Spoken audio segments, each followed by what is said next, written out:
The Adventures of the Saint, starring Vincent Price. The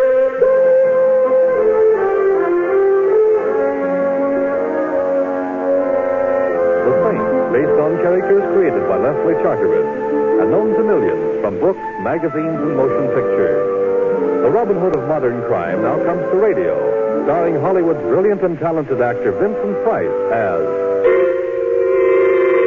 the Saint.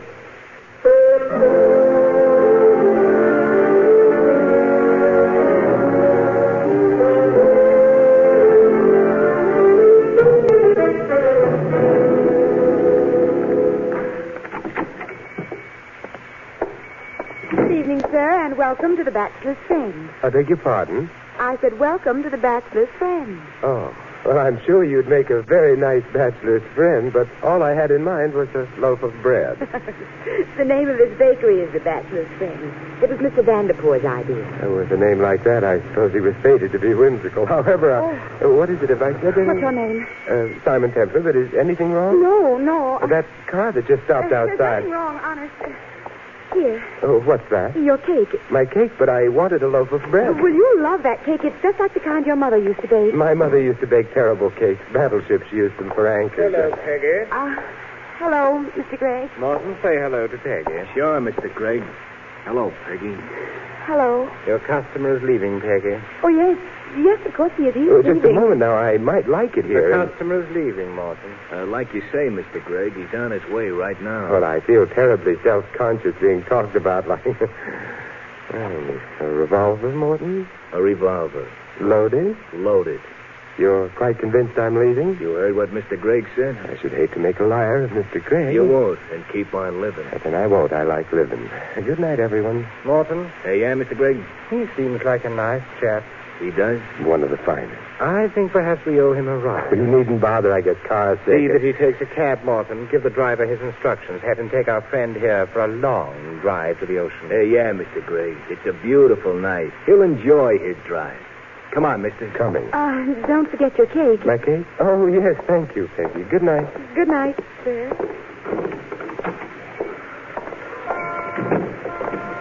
Mister. Yes? I wouldn't toy with no Boy Scout ideas about doing a good deed if I was you. Nature Lovers of America was my outfit. Just forget all about that blonde back in the store. Well, I'll try, but I can't promise. She was so... Oh, you know what I mean, Morton. Yeah. And then you're a cad. Hey, taxi. Oh, how convenient. Get in. Thank you. Hey, cowboy. Me? Yeah, you. My name happens to be Benny, not Cowboy. So it's Benny. The gent in the back seat is going for a long drive to the ocean. He likes fish. Oh, shut up. A long drive, see? Him? Yeah, him. So he's going for a long drive. It's all right with me. You better be sure he don't change his mind and come right back here. Otherwise, there'll be one dead gent and also one dead jitney jockey. Me? Yeah, you. Now get out of here and fast. I've been gone an hour. Benny. No. I don't know if I should talk to you. Oh, well, don't talk to me. Listen. We're not going for that drive. I heard what the fellow with the cannon said, but what's more important, I heard what he said. We're going for a drive to the ocean. Oh, but Peggy, the girl back at the bakery, she's in danger. We've got to help her. I don't like girls. Horses I like better. Well, how would you like a broken arm? Right or left? Both. I wouldn't, but that lug has got a gun. I'm closer to you than he is. Okay, we're going back.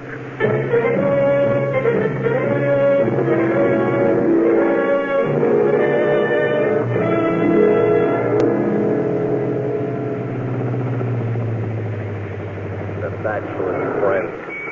And me a married man. Hey, the joint's down. Yes, and we've been gone only a few minutes. You better come with me. Sure. What have I got to lose? Whoops, my life. The store's dark, all right, and the door's locked. Now, you see, everybody went home. We ought to go home, too. You're home. My wife don't like me. There's something wrong. I can't see a thing in fact. Maybe that was Peggy. Got a nice voice, but I think she was off key. There may be another entrance. Backfiring. That's all. Backfiring. The bread is backfiring. There are people inside. We've got to get in. Me, I think a nice long drive to the ocean would be nice. Hey, what are you dragging the handkerchief out for? You going to sneeze? No, I'm going to wrap it around my fist and smash the glass next door. Must be a law against that. And I've just repealed it now to reach in and... Yep. Still dark here. The back room, perhaps, huh? There's a light shining along the floor over there. Yeah, that's it then. Hey, wait a minute. Look, before you open that door, you've been bulletproof lately? Now. Joint's empty. It's a small room. Window probably overlooks an alley. Yeah, the alley's empty, too. You see, like I told you, everybody went bye-bye, and it's... Miss, what are you staring at? Behind this desk? Look for yourself, John. My name is Benny, and like I said... Oh, one of the little playmates, the lug. He got tired and lay down. No, you haven't looked closely enough, Benny. He's lying down all right, but not because he's tired. He's dead.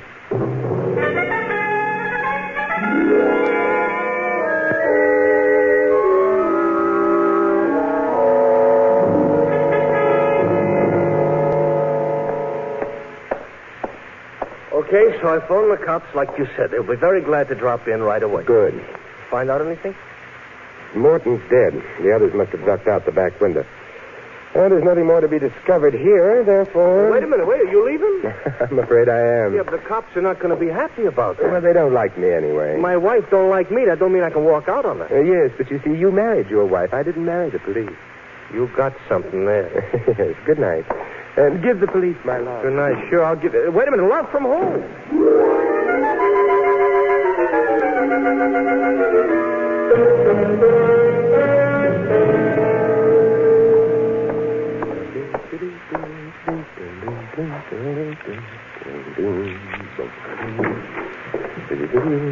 Hello, Mr. Templar. Well, of course, it may be an optical illusion. Hello, but Simon. all optics should have such illusions. Hello, Peggy. I'm here. Yes, so I noticed. Should you be here in my apartment? Why not? The explanation could lead to trouble. Frightened. Very warm for January, isn't it? Is it? Very warm for January. What brings you here? Well, it's a very nice apartment. No etchings, though. Who cares? Etchers? Peggy, how did you get in here? The janitor let me in. He did? Why? I told him I was your sister. I've already told him I'm an only child. Then he's probably very confused by me. No, he's merely having low thoughts. As a matter of fact, I might be having low thoughts, too. Except that I'm the high-minded type. What happened to your little friend? Mr. Gregg and Morton, I don't know. They got into a terrible argument. And you detest arguments. So I went out the back way and came right here. Well, you shouldn't have. You missed something. I did? Definitely. What did I miss, Simon? The end of the argument. Morton lost. Oh? The hard way. He was shot. Simon. Not by me. He was shot dead.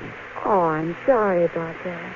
Why? Did you shoot him? Of course not, but you see, Mr. Gregg and Morton were fighting over me. Were they? It sounded as if you don't believe me. Don't you think I'm worth fighting over? Oh, yes, I do. Then why are you backing away from me? Well, we mustn't forget that we're brother and sister. Simon, that's silly. And besides, you might not be safe. Well, what does that mean? If Gregg and Morton were fighting over you, then obviously both of them believed you were worth fighting over. And at the moment, Morton is dead. Isn't that frightening? It terrifies me. Are you a man or are you a mouse? Well, I like cheese. Well, then suppose we forget the whole thing. I just made a mistake about you. Which reminds me, I made another mistake. Which one? That cake I gave you, it didn't belong to you. I didn't ask for it. I know, but I was a little confused. I want the cake, please. The cake? Oh, yes. That's the cake. Simon, are you stalling? No, I'm trying to remember what happened to it. Simon, you don't have the cake with you? Oh, you can search me, but I warn you, I'm pictured. Simon, what happened to that cake? I must have forgotten it in the cab. In the cab? Simon, what kind of a cab was it? The kind with a meter. Oh, you... I'm going. The temperature's dropped badly. Goodbye, Peggy. I hope the janitor tells your wife about your sister, and I hope your wife knows you don't have a sister. I don't have a wife, either. Oh, I hate you. Hello, Peggy. Mr. Gregg. You're not leaving. Well, You're not. Come on, get back inside. All right. Mr. Gregg, you're no gentleman. I take your pardon? You're pointed. His revolver. Yes, I am. Is that the one with which you shot Morton? As it happens, I didn't. What's Peggy doing in your apartment? Nothing important. You see, she's my sister. Who are you? Her brother. Peggy? His name's Simon Templar. Templar? Saint? Oh, not really. It's only that my etchings are at the cleaners. Sit down. Thank you, but I... Sit down. Oh, if you insist. The couch? The couch. All right. But you won't mind if I remove the cushion. I hate cushions. Therefore, have one on me. I'm so sorry the cushion hit you in the face. Perhaps I can do even better with this. Ooh. My hand hurts. Simon, what a beautiful right to the jaw. Thank you. I don't like to do it very often. It's so hard on the hands, but, well, I'd better get his gun. I had this lamp all picked out to hit him with, Simon, so thanks for bending over.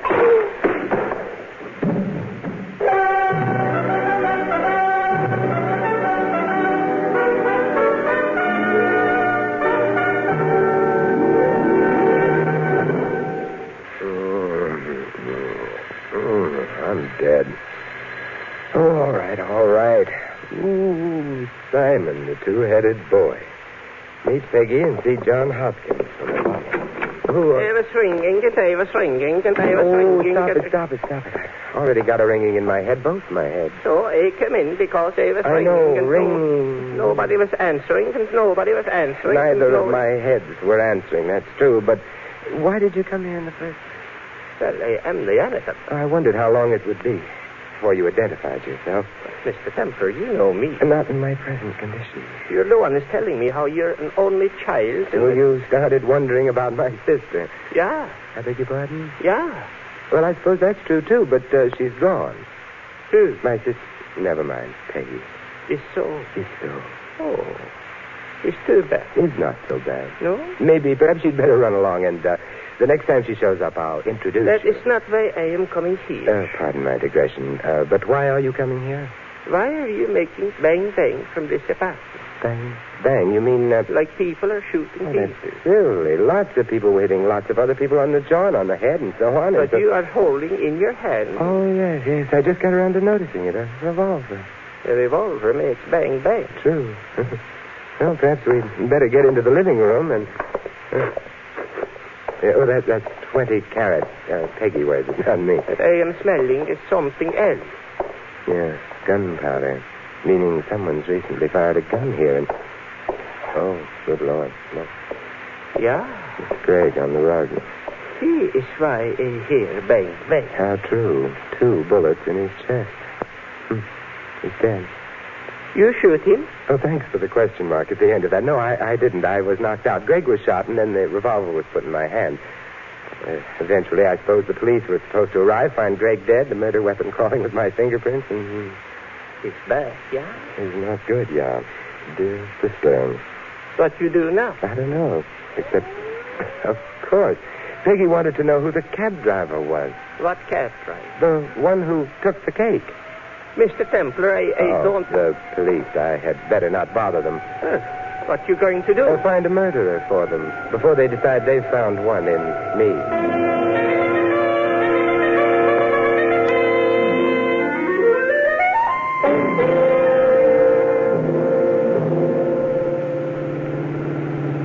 Well, here you are, Red Devil Cab Company. That's what you wanted, huh? That's what I wanted. Here you are. Don't buy any yachts. Oh, why should I? I already got one.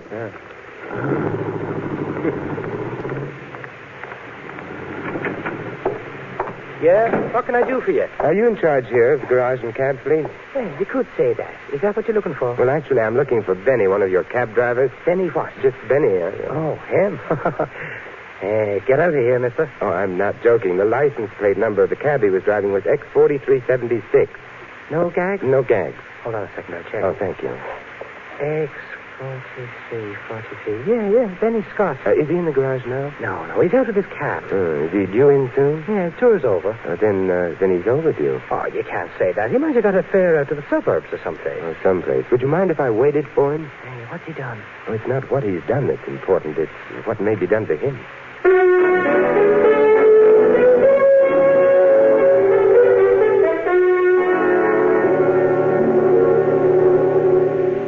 I've been here for more than an hour. Yeah, Benny isn't usually this late, but... Oh, excuse me. Red Devil Cab Company, Grogan speaking. What? One of our cabs is parked in front of your driveway. Well, lady, you just tell the driver to... Huh? No driver in it? Lady, that's impossible. All right, so you live on Ocean Drive Avenue. I know it's a very nice neighborhood, so maybe number 536 is unusual nice, but... Lady, our drivers don't leave their cabs in front of driveways. It's a company rule. Good night. But how do you like that? Hey, maybe... Benny, yeah, I've already thought of that. 536 Ocean Drive Avenue. Well, I'll go right out there, but... Oh, Grogan, could you tell me where I might be able to get a cab?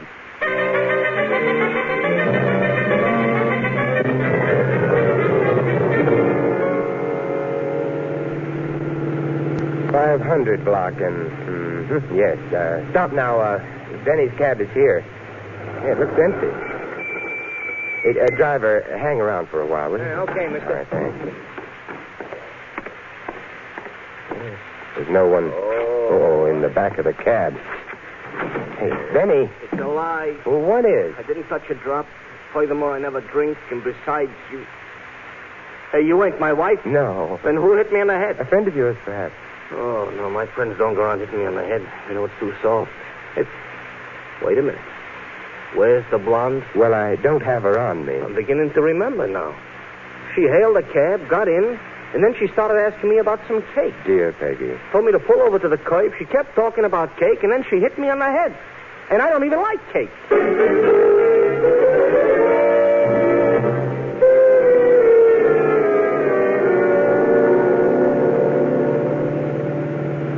Mr. Templar, I don't get it. No, but Peggy did.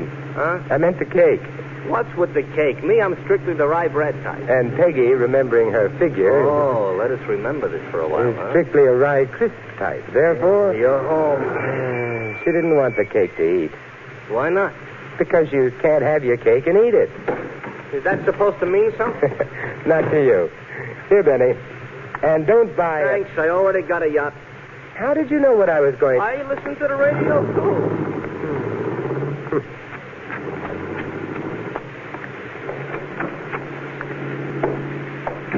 Good evening, Mr. Templar. What? Oh, well, do you spend much of your time lurking in vestibules? Loads. I'm crazy about vestibules. Well, that's nice. I'll lead you to this one. Just a moment.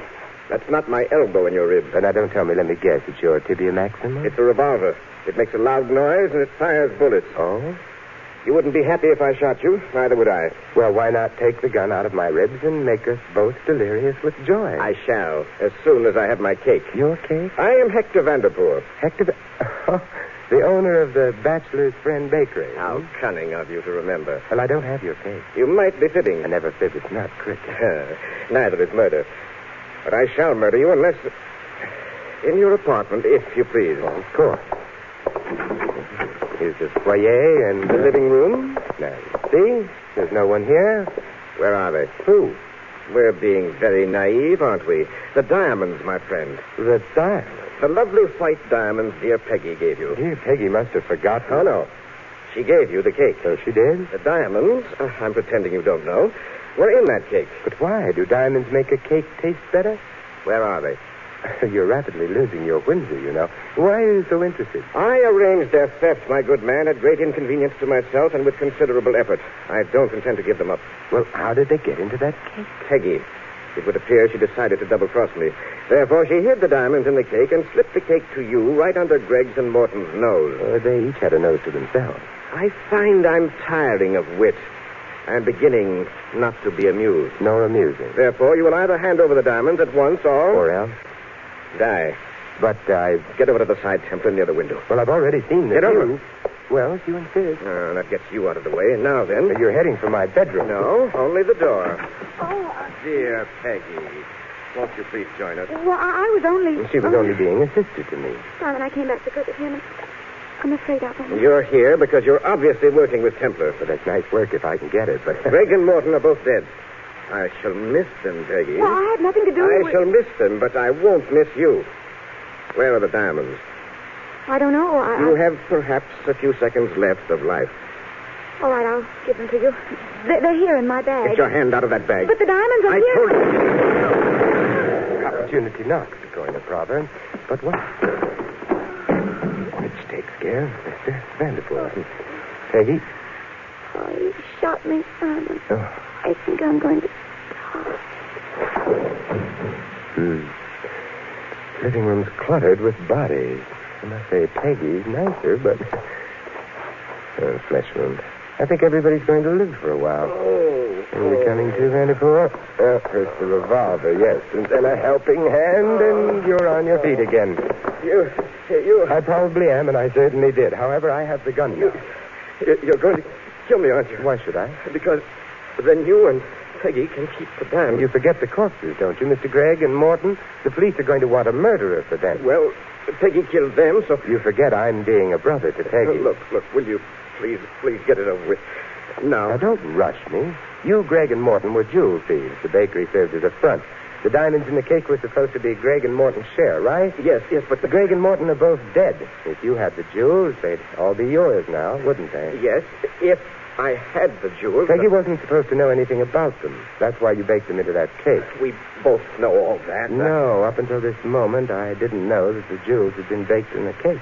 Therefore, I shall not kill you. Well, what? Because, you see, the police are going to take care of that.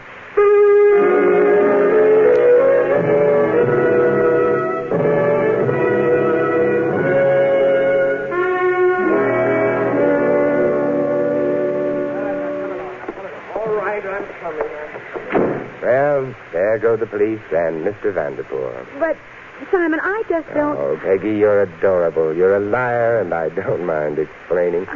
Vanderpool killed Gregg and Morton. How did I know? Now you're supposed to say yes, Simon. How did you know? Yes, Simon, how did you know? And I'm glad you asked me. I knew because Vanderpool showed up at this apartment. Now, how did he know about it? Gregg and Morton had followed you from the bakery. You knew about it because I told you my name. Yes. But Vanderpool had no way of knowing unless secretly he was at the bakery at the time of Morton's death and here when Gregg was killed. Oh, and his motive was to keep all the jewels to himself. True. You know, I'm hungry. Would you mind getting that cake now? But where'd you hide it? In the bread box in the kitchen? Yes. Thank you, my love. You know, you may be under the impression that you're a crook, but you're not. Huh? Vanderpool knew, if you remember, that the jewels weren't in your bag before you opened it. How? Simple. He knew you didn't have the jewels. How did he know that? Simple again. He hadn't put the jewels in the cake at all. What? His double cross had started before your attempt at hijacking. So there are no jewels in the apartment, Peggy. I guess I'm not a good cook after all. Okay, I'll get the cake and we can eat it. The important question now being, is the cake any good?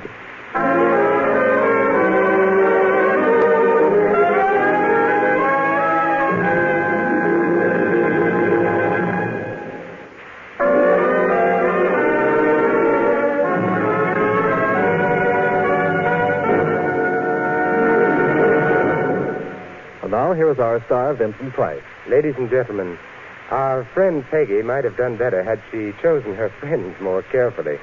As a matter of fact, she might have chosen her cake more carefully, too, had she heeded the words of Margaret E. Sangster, who said, "Oh, cakes and friends we should choose with care. Not always the finest cake that's there is the best to eat, and the plainest friend is sometimes the finest one in the end." This is Vincent Price inviting you to join us again next week at this same time for another exciting adventure of the Saint. Good night.